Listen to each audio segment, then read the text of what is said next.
Hello friends, आप सभी का स्वागत है मेरे यूट्यूब चैनल हिंदी विद्या शिक्षा पर। भाषा रटने से नहीं समझने से आती है।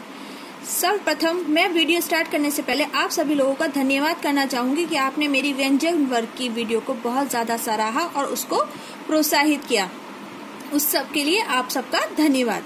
चलिए एक और नए विषय के साथ हम अपनी वीडियो को स्टार्ट करते हैं, वो है स्वर के भेद। स्वर के कितने भेद होते हैं? सर्वप्रथम हम ये जानेंगे स्वर के मुख्य रूप से तीन भेद होते हैं, ह्रस्व स्वर, दीर्घ स्वर और प्लुत स्वर। जिनमें कम समय लगता है वो हमारे ह्रस्व स्वर हैं, जैसे आ, ई, उ, ऋषि। इनको आप स्वयं भी बोलकर देखिए तो आपको खुद अंदाजा हो जाएगा।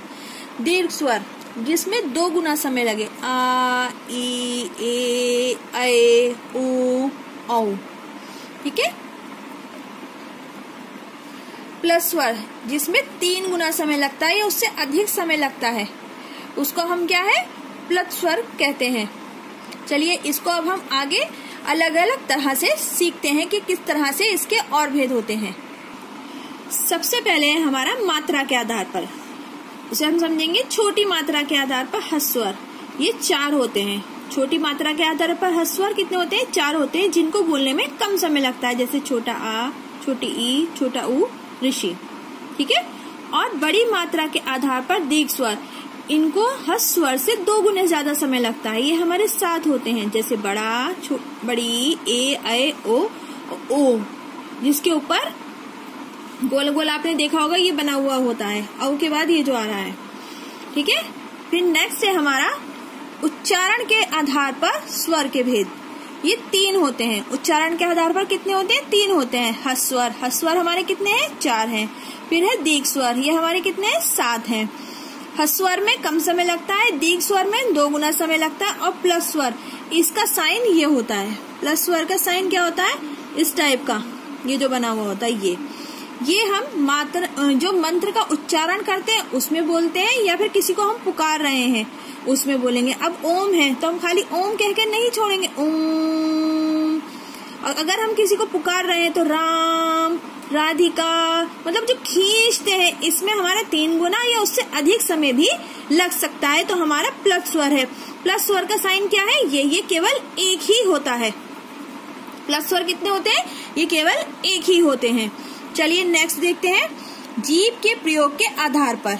जीभ के प्रयोग के आधार पर हमारे स्वर के 3 भेद हैं। कौन सा? अग्र स्वर, मध्य स्वर और पश्च स्वर। अग्र स्वर वो होते हैं जो हमारे जीभ का अगला हिस्सा होता है, आगे का कोना होता है।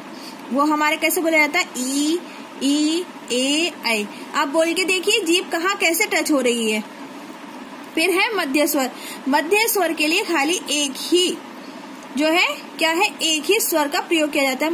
मध्य मतलब बीच की जीभ से खाली एक ही स्वर बोले जाता है। फिर है पश्च स्वर।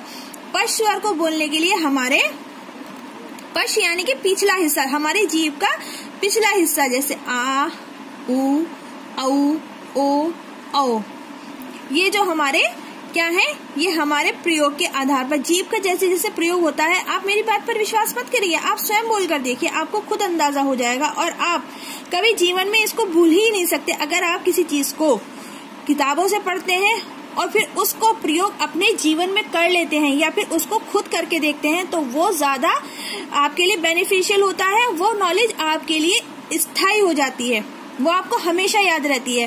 तो आप इसको अपने आप बोलकर देखिए, आपको खुद समझ में आ जाएगा। और अगर जिसने मेरी व्यंजन वर्ग की वीडियो नहीं देखी है, मैं इसमें आपको लिंक दे दूंगी। आप मेरे चैनल पर आइए, उसको लाइक, शेयर और सब्सक्राइब करिए, अपने फ्रेंड्स के साथ शेयर करिए, और आपको इसी तरह की इजी वीडियोस मिलती रहेंगी। धन्यवाद।